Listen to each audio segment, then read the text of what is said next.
All right, so it brings up your mortality. What are they going to say about you when you die and this and that?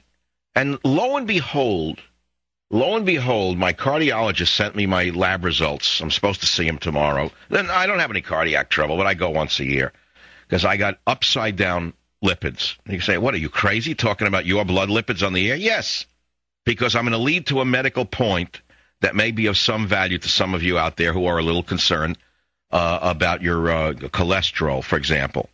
And so many Americans are being sold on Lipitor and Lipitor-like drugs who may not need them. And I want to talk about that for a minute because there are other things that you might be able to do that are not drug-related. But the society is drugged to death, whether they're on antidepressants when they don't need them or they're on anti-cholesterol medications when they may not need them. The country is drugged to death. And what's interesting is it ties right into the healthcare debate because you'll notice that the drug companies are all in favor of Obamacare. Now, why would the drug companies be in favor of Obamacare? Because it will give unlimited prescription drugs to everybody in America, and they'll make trillions of dollars. You understand how this works? You understand how this all works together? Follow the money. So let's go back to the fact that, drugs are lifesavers, don't get me wrong. But they should be used as a last resort, not on a recreational basis, as is being done in this country. Many of the American people today are practicing recreational medicine. Everybody in this country thinks something's wrong with them and gets a prescription for it. Now, in some cases, I said RXs can save your life, but in most cases, they're useless or dangerous, okay? Now, having laid the groundwork for that, I want to go back again to what I'm talking about. For years, I've struggled with upside-down VAP profiles, my LDL high, my HDL low, my overall cholesterol through the ceiling, triglycerides high. Whatever you look at, it's upside down. So if a normal person got this, they would run and say, I'd do anything because I think I'm going to die. But it's been like this for 20 years. But I'm not dead. And thus far, I haven't had a heart attack. So it doesn't make sense. Unless you get an even more refined test, which I got. Now, remember, I come from a family of early death by coronary heart disease. I don't want to give you the ages and turn it into a joke.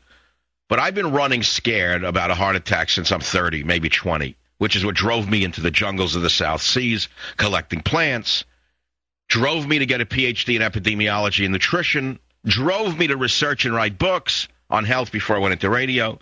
I'll never forget, when I entered radio in 1994, I said, this is probably going to kill me younger than I normally would go, but it'll be worth it. And, every day is a miracle to me, but I'm still here 15 years later, and the stress level's as high as it could be. You have to say, well, how the hell does a guy live like this with this kind of stress? People have said to me, I blow off steam on the air, so therefore I'm alive. All right, that's one way to look at it. It's probably folklorically true. But let me go back to blood chemistry per se. You all know about cholesterol, and you're supposed to keep it low. Well, that's not 100% valid because there are societies where there's very high total cholesterol in the blood and the people don't get heart attacks. And so then the people started looking at LDL and HDL, the good and bad cholesterol that you know about. So let's look at the bad cholesterol, LDL, low-density lipoproteins. Why is it so-called the bad cholesterol, LDL, low-density lipoproteins? Because they're small particles that are thought to penetrate arterial walls and begin to cause plaque formation. Now, why would nature have designed the production of LDL to begin with? Why would a human being produce low-density lipoprotein? In other words, there was a reason that nature had bodies produce this substance. Certainly there are dietary factors, but there's a natural phenomenon that goes on as well.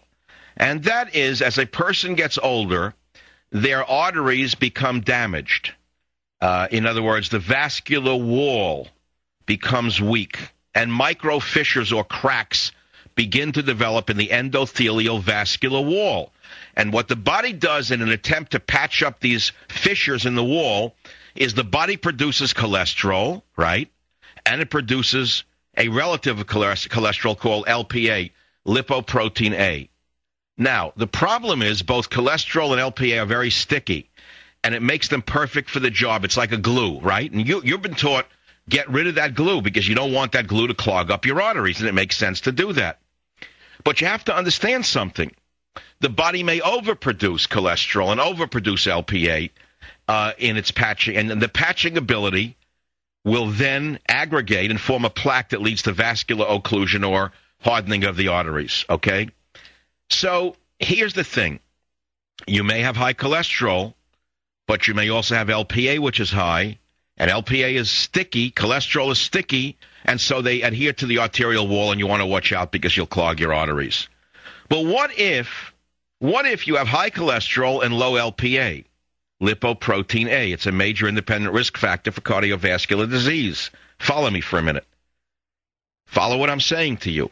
When you have your blood cholesterol tested, you all get LDL, HDL, VLDL, you get triglycerides. Most of you know about these values.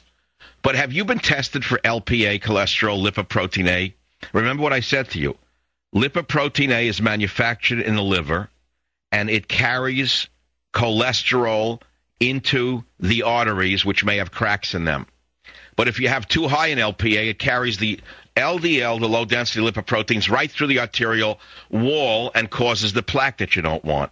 But what can you do if you have high LPA? The answer is very, very little. There are no drugs or medicines to effectively lower your LPA. So what do you do if you have a low LPA? You thank God for your genetics. My cholesterol levels are completely screwed up. Very high LDL, very low HDL. Very high total cholesterol. But you're not going to believe what I'm going to tell you.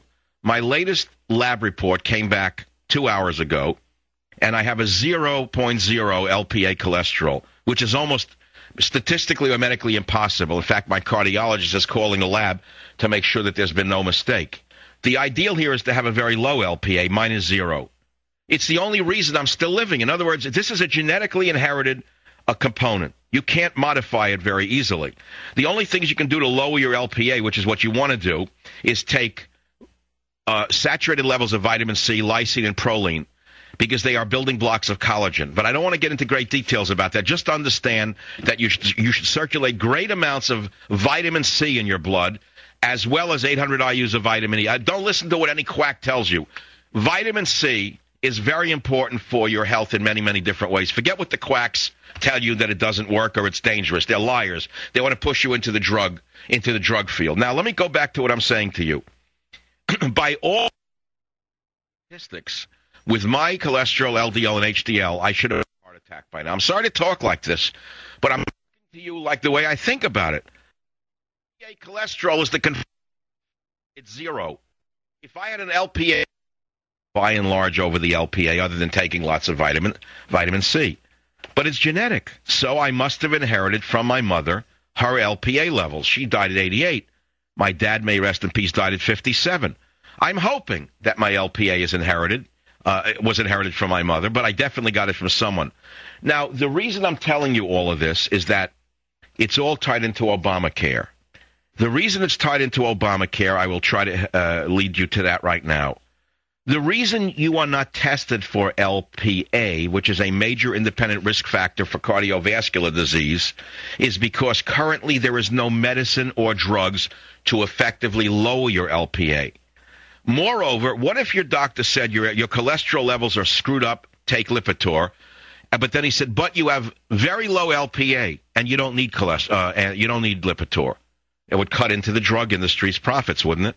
What if you found out you had very low LPA, as I do? You probably wouldn't need Lipitor-like compounds. You understand what I'm saying to you? I'm not expecting anyone to call on this. In fact, I expect everyone hung up by now because they want to hear me talk about liberals and conservatives, or I don't want to do a DNC, RNC, but I won't do it. This is what I'm interested in right now.